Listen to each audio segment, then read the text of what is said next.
السلام علیکم دوستو، اے ایچ اسمارٹ کلاسز میں آپ کا سواگت ہے۔ آپ دیکھ رہے ہیں اے ایچ اسمارٹ کلاسز اور میں محمد امانت اللہ رحمانی۔ تو آج کا کلاس ہوگا کلاس 12 کا اردو چیپٹر نمبر 3، بعض پرانے لفظوں کی نئی تحقیق۔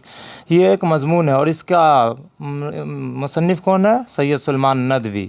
یاد رکھنا آپ لوگ کو پتہ ہی ہوگا، چیپٹر سے زیادہ کوسچن مصنف کے بارے میں پوچھا جاتا ہے، تو ہم آرام سے لائن بائی لائن ایکسپلیشن پر پورا سمجھیں گے، ایک لائن پڑھ کر آپ کو سمجھائیں گے۔ اس سے پہلے ہم مصنف کے بارے میں سمجھ لیتے ہیں، یعنی کہ سید سلیمان ندوی کون تھے اور کب پیدا ہوئے۔ یہ بہت ضروری ہوتا ہے آپ لوگ کے ایگزام کے لیے۔ چلیے آج کا کلاس بنا دیری کرتے ہوئے شروع کرتے ہیں۔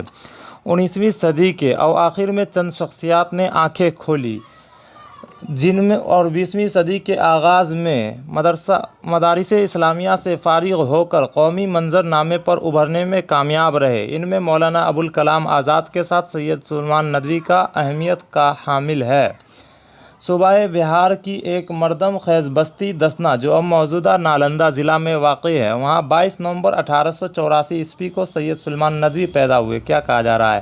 19ویں صدی کے آخر میں چند شخصیات نے آنکھیں کھولے اور 20ویں صدی کے شروعات میں مدارس اسلامیہ سے فارغ ہو کر اسلامیہ مدرسہ سے فارغ ہو کر قومی منظر نامے میں ابھرنے میں کامیاب رہے۔ ان میں مولانا ابوالکلام آزاد کے ساتھ کون ہے؟ سید سلیمان ندوی کا نام بھی بہت ہے۔ صوبہ بہار کے ایک مردم خیز بستی، دیکھیے کیا کہا جا رہا ہے، بہار راج کے ایک مردم خیز بستی دسنا، جو اب موجودہ نالندہ ضلع میں واقع ہے، وہاں 22 نومبر 1884 عیسوی کو سید سلیمان ندوی پیدا ہوئے۔ ان کے والد کا نام حکیم سید ابوالحسن تھا۔ سید سلیمان ندوی کے والد کا نام کیا ہے؟ حکیم سید ابوالحسن۔ اپنے گاؤں اور آس پاس کے متعدد بستیوں کے علماء سے ابتدائی تعلیم حاصل کرنے کے بعد سید سلیمان ندوی آگے کی تعلیم کے لیے پھلواری شریف اور پھر مدرسہ امدادیہ دربھنگہ میں داخل ہوئے۔ کیا کہا جا رہا ہے؟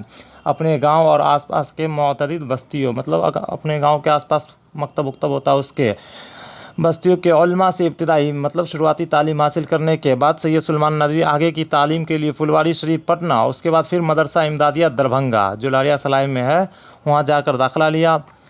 پھر اعلیٰ تعلیم کی تمنا نے انہیں 1901 عیسوی میں دارالعلوم ندوۃ العلماء پہنچایا، جہاں شبلی نعمانی جیسے شخصیت سے استفادہ کرنے کا موقع ملا۔ پھر آگے کا تعلیم حاصل کرنے کے لیے 1901 عیسوی میں دارالعلوم ندوۃ العلماء پہنچا، جہاں شبلی نعمانی جیسی شخصیت سے ان کا ملاقات ہوا۔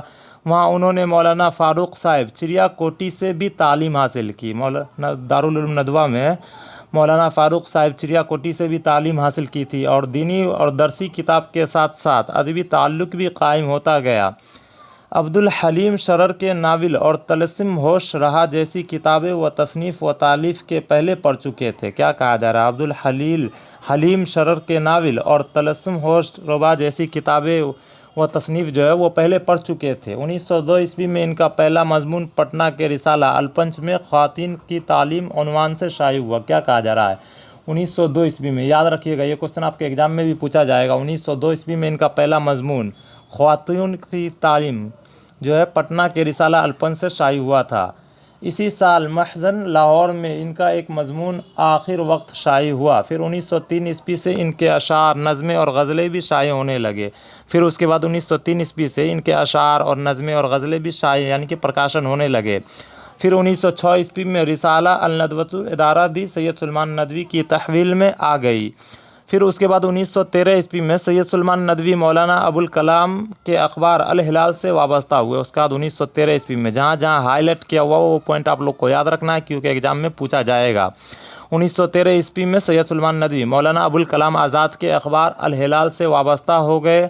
الہلال میں وہ زیادہ دنوں تک نہیں رہ سکے، اس کے بعد وہ پھر پونہ کالج میں درس و تدریس کے فرائض انجام دینے لگے۔ اسی بیچ شبلی نعمانی کی وفات کے ساتھ انہوں نے پونہ کالج سے الگ ہو کر دارالمصنفین اور استاد کے باقی ماندہ کاموں کی تکمیل کے لیے خود کو وقف کر دیا۔ کیا کہا جا رہا ہے؟ اسی بیچ شبلی نعمانی کی وفات ہو جاتی ہے، انہوں نے پونہ کالج سے الگ ہو کر پونہ کالج کو چھوڑ کر دارالمصنف اور استاد کے باقی استاد اس کے جو تھے شبلی نعمانی، وہ کچھ کتاب لکھ رہے تھے، وہ مکمل نہیں ہوئے تھے، آگے پڑھنا ہم لوگ کو، اس کو مکمل کیا۔ وہ ندوۃ العلماء کے مزید بہترین بنانے کے لیے ملکی سطح پر کوشاں رہے۔ سید سلیمان ندوی کثیر التصانیف ادیب تھے۔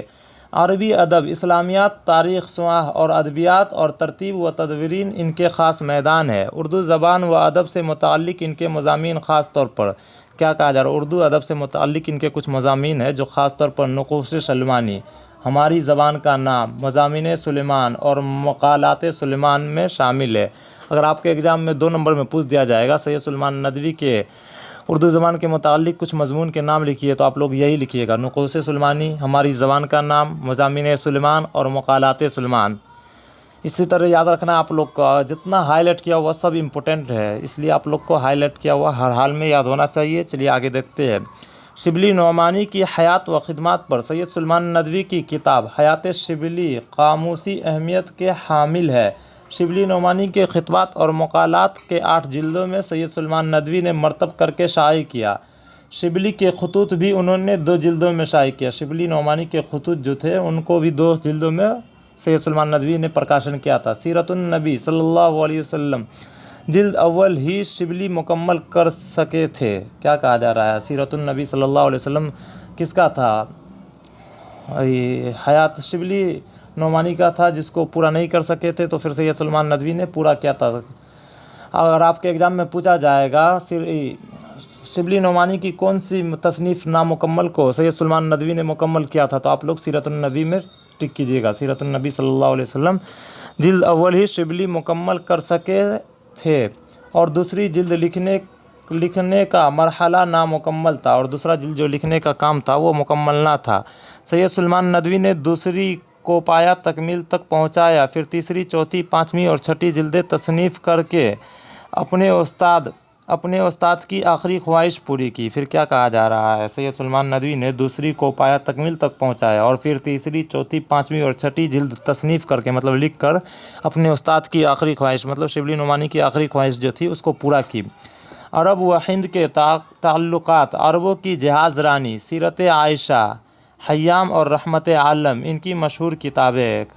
عرب و ہند کے تعلقات، اور دوسرا کیا ہے؟ عربوں کی جہاز رانی، اور تیسرا سیرت عائشہ، اور چوتھا ہے حیام اور رحمت عالم ان کی مشہور کتابیں۔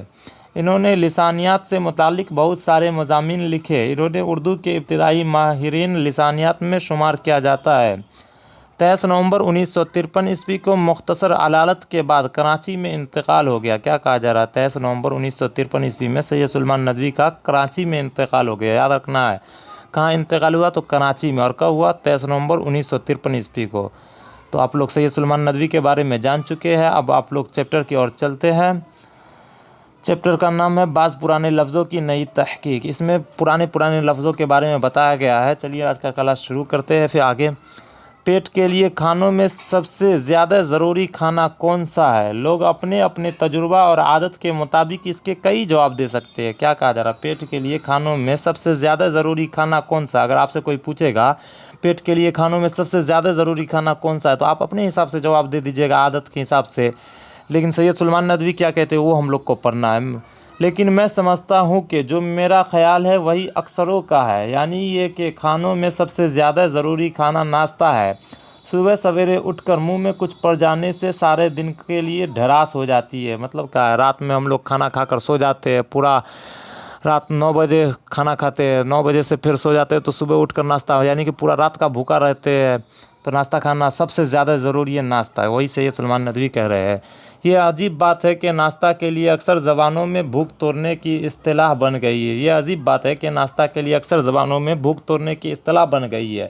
میں 2 زبانیں جانتا ہوں، سید سلیمان ندوی بول رہے ہیں، میں 2 زبانیں جانتا ہوں، ایک پورب کی اور ایک پچھم کی، یعنی عربی اور انگریزی۔ پورب کی یعنی عربی اور پچھم کی یعنی انگریزی۔ دونوں میں یہی بات ہے کہ اس سے سمجھتا ہوں کہ اردو زبانوں میں بھی اور زبانوں میں بھی کچھ ایسا ہی حال ہوگا۔ عربی میں اس کو فطور کہتے ہیں، اسی سے مسلمانوں کا افطار نکلا ہے۔ فطور کا معنی ہوتا ہے توڑنا، اور فطور سے ہی مسلمانوں کا افطار نکلا ہے۔ آپ لوگ افطار تو جانتے ہی ہیں۔ جس سے افطار کرے اس کو افطاری کہتے ہیں، اور جس سے افطار کرتے ہیں اس کو افطاری کہتے ہیں۔ فطور کے معنی توڑنے کے ہے، یعنی روزہ کی بھوک کو توڑنا۔ ہمارا ناشتہ بھی اسی قسم کا لفظ ہے، جو اسی قسم کا لفظ ہے۔ فارسی میں اس کے معنی اس کے بھوکے ہے، جس نے صبح سے کچھ نہ کھایا ہو، میدۃ الفضلہ و برہان قاطع۔ اب دیکھیے کہ یہ نام تو اس آدمی کا تھا جس کے منہ میں صبح سے کچھ نہ پڑا ہو، اور اب ہم اس چیز کو کہتے ہیں جو صبح سویرے ایسے آدمی کو کھلا دی جائے، یعنی شخص کے بجائے چیز کا نام ہو گیا۔ اس معنی میں ایک اور لفظ نہار آپ بولتے ہیں، اس معنی میں ایک اور لفظ ہے نہار جو آپ بولتے ہیں۔ نہار منہ میں یہ فارسی ہے، نہار بھاشا جو ہے یہ فارسی ہے، مگر دیکھیے یہ فارسی ہندوستانی سے ایسا گھل مل گیا ہے گویا ہندوستانی ہی ہے۔ اس کی اصلیت ناہار ہے، اس کی اصلیت جو ہے ناہار ہے۔ نا مطلب نہیں، ہار مطلب غذا ہوتا ہے۔ نا نفی کے لیے اور ہار کے معنی غذا ہے، ناہار یعنی نہیں کھایا ہوا۔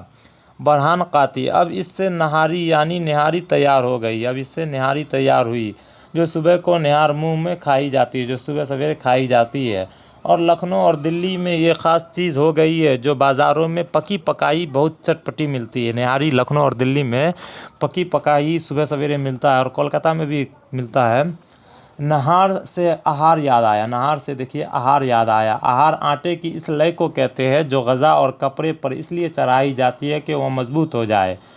نہار سے آہار یاد آیا، آہار آٹے کی اس لے کو کہتے ہیں۔ آپ لوگ دیکھے ہوں گے کسی پوسٹر ووسٹر میں آٹے کی اس لے کو لگا کر چپکا دیا جاتا ہے، وہی بات یہاں کہا جا رہا ہے۔ آہار آٹے کی اس لے کو کہتے ہیں جو غذا اور کپڑے پر اس لیے چڑھائی جاتی ہے کہ وہ مضبوط ہو جائے۔ آپ سن چکے ہیں کہ آہار غذا کو کہتے ہیں، آپ سن چکے ہیں کہ آہار غذا کو کہتے ہیں جو بدن کی تقویت کا باعث ہوتی ہے۔ تقویت مطلب طاقت کا باعث ہوتی ہے، اس لیے اس سے ہی لے کو بھی کہنے لگے ہیں جو غذا اور کپڑے کی قوت کو بڑھا دیتی ہے، جو غذا اور کپڑے کی طاقت کو بڑھا دیتی ہے۔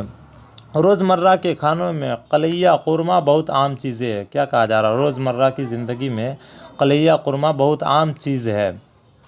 ایک منٹ رک جائیے۔ قلیہ کی شکل عربی سے ہے، قلیہ کی شکل جو ہے عربی ہے، مگر معنی عربی نہیں ہے۔ قلیہ کی عربی شکل قلیہ ہو سکتی ہے، قلیہ کی عربی شکل قلیہ ہو سکتی ہے۔ عربی میں قلی بھوننے کو کہتے ہیں، عربی میں قلی جو ہے بھوننے کو کہتے ہیں، اس سے قلیہ بن سکتا ہے، اور بھونے ہوئے گوشت کو کہہ سکتے ہیں۔ ہماری زبان میں قلیہ ایسی شوربے دار گوشت کو کہتے ہیں جس میں کوئی ترکاری پڑی ہو، بلکہ اسی ترکاری کو قلیہ کہنے لگے ہیں۔ قورمہ تو ترکی معلوم ہوتا ہے، قورمہ زبان تو ترکی معلوم ہوتا ہے۔ ہماری زبان میں ایک لفظ مضمون کی سرخی یعنی عنوان ہے، ہماری زبان میں ایک لفظ مضمون کی سرخی یعنی عنوان ہے، یعنی کہ چیپٹر کا عنوان کیا ہے؟ بعض پرانے لفظوں کی نئی تحقیق، اسی طرح یہ بھی ہے ایک عنوان۔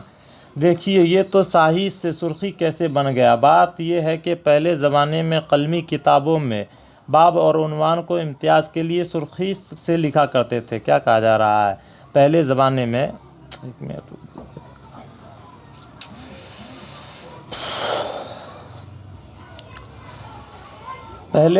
بات یہ ہے کہ پہلے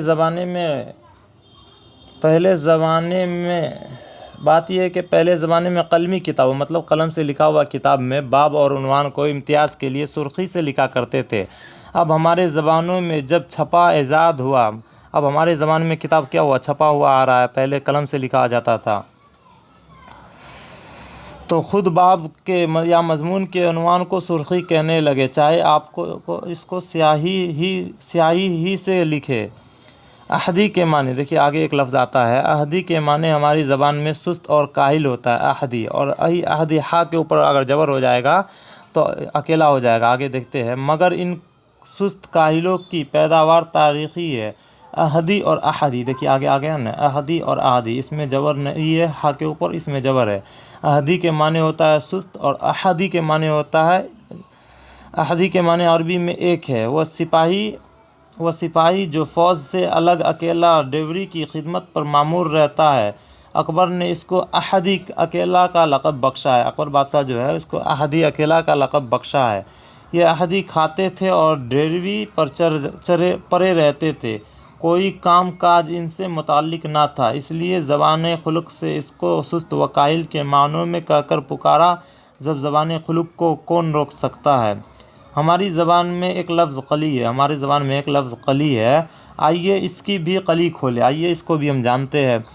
ہم لکھتے گو قلی ہے مگر بولتے قلی ہے۔ ہماری زبان میں اس کے معنی سفیدی اور صفائی ہے، سفیدی اور صفائی ہے۔ برتنوں پر قلی کی جاتی ہے اور مکانوں پر قلی پھیری جاتی ہے۔ برتنوں پر قلی کی جاتی ہے اور مکانوں پر قلی پھیری جاتی ہے۔ یہ لفظ گو پرانی عربی کا نہیں ہے، یہ لفظ جو ہے پرانی عربی کا نہیں ہے، مگر پھر بھی عربی نعتوں سے ملتا ہے۔ قلی عربی میں لسان اور اس سے فارسی میں معیدۃ الفضلہ رانگوں کو کہتے ہیں، مگر رانگے کو قلی کیوں کہتے ہیں؟ لسان العرب کا بیان ہے کہ قلی ایک کان کا نام ہے، جس سے رانگے کی بہترین قسم نکلتی ہے، اس لیے اس کی طرف نسبت کر کے اچھے رانگے کو قلی کہتے ہیں۔ اور چونکہ اس رانگے سے نابتے اور کے برتنوں میں سفیدی پھیری جاتی ہے، اس لیے اس کو قلی کرنا کہنے لگے۔ پھر چونے سے بھی اگر مکانوں پر سفیدی پھیری گئی، چونا سے مکان کو رنگا نہیں جاتا، اسی کہا جا رہا ہے، پھر اگر چونے سے بھی اگر مکانوں پر سفیدی پھیری گئی تو اس کو بھی قلی پھیرنا کہا دیا۔ ہماری زبان میں ان استعمال سے یہ معنی پیدا ہوا ہے کہ کسی داغ دھبے یا کسی عیب کو اگر چھپایا جائے تو وہ اس پر قلی پھیرنا ہوا، اور اگر اس داغ دھبے اور عیب کو ظاہر کر کے سب کو دکھایا تو وہ قلی کھولنا ہے۔